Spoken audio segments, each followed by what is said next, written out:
starts doing at some point is like, maybe I could cheat. And then it thinks honestly in its head about, well, how could I cheat? Pursuing goals part is really important. I think current models just don't have sufficiently coherent goals. They have more like preferences. So maybe they have a preference to be helpful, harmless, and honest.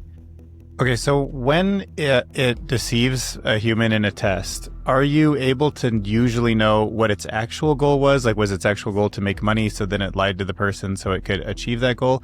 Or is it are you like Sherlock Holmes trying to figure out what the actual goal was? You just know that it lied and deceived, and you don't even know what its actual intention was? You just know that it was doing something that didn't resonate?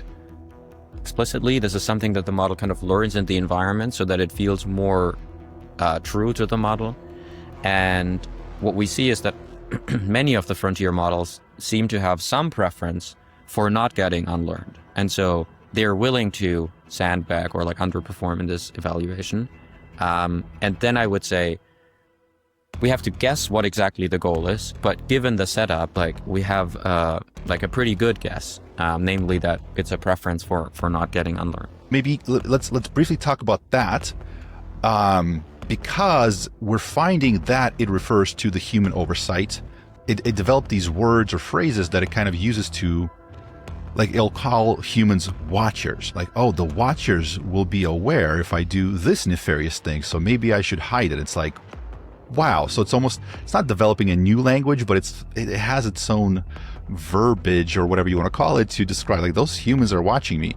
And it also does things like craft illusions. It'll say, oh, I must craft illusions in order to conceal my tracks or whatever. It's just so bizarre. But I guess maybe let's start by trying to understand. Not necessarily mean that this will work in the future. But even here, we already see some complications. So situational awareness is something that we already see as a big confounder. Like, models very often, or quite regularly, let's say, realize that they're being evaluated, and then they act aligned because of that, and not because they're genuinely, aligned. And so obviously that already is like a meaningful confounder. Yeah, the situational awareness is, for some people, I think, such a bizarre thing to realize, that these models kind of like realize they're being tested. So it's almost like some hint of like, self-awareness, I guess, to an extent.